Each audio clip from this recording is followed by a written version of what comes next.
गुरुर्ब्रह्मा गुरुर्विष्णू गुरुर्देव महेश्वरा गुरु साक्षात परब्रह्म तस्मै श्री गुरवे नमः। श्री गणेश दत्त गुरुभ्यो नमः। परमपूज्य श्री रामकृष्ण क्षीरसागर स्वामींनी दिलेल्या आशीर्वादांचे मी पठण करीत आहे। सदर आशीर्वाद हे रामकृष्ण उवाच या दैनंदिन साधनेसाठी प्रकाशित केलेल्या ग्रंथामधून घेतले आहेत। श्री रामरक्षा स्तोत्र। माता रामो मत्पिता रामचंद्रः स्वामी रामो मत्सखा रामचंद्रः सर्वस्वं मे रामचंद्रो दयालुः नान्यं जाने नैव जाने न जाने। रामरक्षा हा जीवनात मोठा आधार आहे। श्री रामरक्षा या शब्दाचा अर्थ रक्षण करता राम असा आहे। ही रामाची स्तुती आहे। प्रभू रामचंद्रांना मर्यादा पुरुषोत्तम असे म्हणतात। प्रभू रामचंद्रांचे चरित्र अवलोकन केल्यास आपल्या असे लक्षात येईल की प्रभू रामचंद्रांनी पुत्र, राजा, पिता, बंधू, पती या सर्व नात्यांची मर्यादा सांभाळून एक फार मोठा आदर्श घालून दिला आहे। बुधकौशिक ऋषींच्या स्वप्नात जाऊन प्रत्यक्ष प्रभू रामचंद्रांनीच रामरक्षा स्तोत्र सांगितले आहे।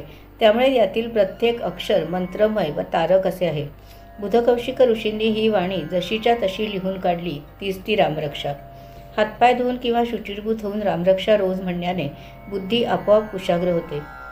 कितीही निर्बुद्ध व्यक्ती असो, तिने याचे जर रोज पठण केले तर वर्षानंतर नक्कीच प्रगती झालेली दिसेल। भारताचे पहिले राष्ट्रपती डॉक्टर राजेंद्र प्रसाद हे लहान असताना तेजस्वी नव्हते। त्यांची स्मरणशक्ती बेताची होती। त्यांच्या घराशेजारी राहणाऱ्या एका म्हातारीने राजेंद्र प्रसादांना रामरक्षेचा पाठ करावयास सांगितले। त्याप्रमाणे त्यांनी पाठ म्हणावयास सुरुवात केली। त्यांच्या स्मरणशक्तीत वाढ झाली, बुद्धी तीव्र व कुशाग्र झाली।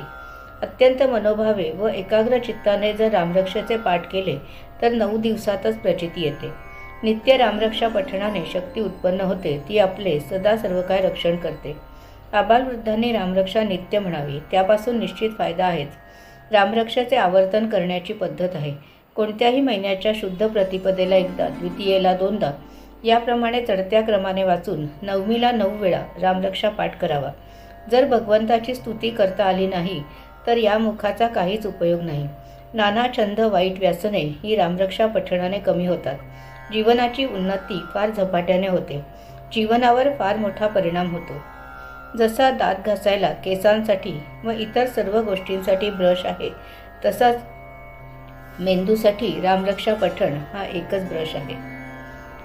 दैनंदिन साधनेतील या मालिकेच्या आजच्या भागाचे हे पठण परमपूज्य श्री गुरुदेवांच्या चरणी सादर अर्पण। श्री गुरुदेव दत्त।